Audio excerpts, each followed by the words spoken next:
ఇదిగో కామేశ్వరరావు. ఏంటిది? బ్లౌజ్. జాకెట్ కుట్టిమనిస్తే బాడీ కుట్టిస్తావా? నాకు మామూలుగానే మాస్ ఫాలోయింగ్ ఎక్కువ. ఇది తొడుక్కొని ఇదిలోకి వెళ్తే ఇంకేమైనా యాక్సిడెంట్ అయిపోవు.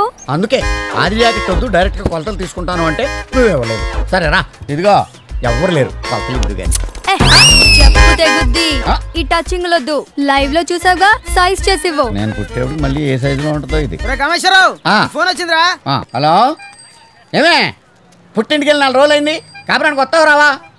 బోర్డర్ నుంచి మీ బావగారు వచ్చారా? వస్తే నీ ఎక్కగా ఆనందం, నువ్వెందుకు అక్కడ ఉండమంటున్నాడా? మీ బావను 3 నెలలు నువ్వు అక్కడే ఉంటావా? పట్టుకున్న మొగుండి ఇక్కడ నేను ఏమైపోవాలి అంటే నేను పక్కన పెట్టేసింది అనమాట. ఊరి నుంచి వచ్చాక చెప్తాను దాని పని. హలో, నువ్వేంటి ఊపుకుంటూ వెళ్ళిపోతున్నావు? ఫోన్ మాట్లాడేశాను కదా. మరి డబ్బులు బాబాయ్? డబ్బులేంటి, ఇన్కమింగ్ ఫ్రీ కదా. నాకు నీకు కాదు. నీకు నాకు ఏంటి, ఫోన్కి ఫ్రీ కదా. నీలాంటి ఎదవాళ్ళందరూ గంటలు మాట్లాడుతున్నారని నిమిషానికి 3 రూపాయలు రేట్ ఇట్టాను. 2 minutes వెయిటింగ్, 1 minute టాకింగ్, మొత్తం 9 చెల్లు. ఆ మొక్క నువ్వు ముందు చెప్పాలి. నువ్వు అడిగితే చెప్పేవాడిని. ఇస్తావని మిషన్ తీసుకొచ్చి కొట్లాడించమంటావా? ఏంటి 9 రూపాయలకి 9,000 మిషన్ అట్టుకొచ్చేస్తావా? వద్దులే, ఇదిగో చిల్లరి. చిల్లర లేదు, నెక్స్ట్ కాల్ చూసుకుందాం. ఈ చేతికి డబ్బులు ఇస్తే కృషి బ్యాంక్ లో డిపాజిట్ చేసినట్టే.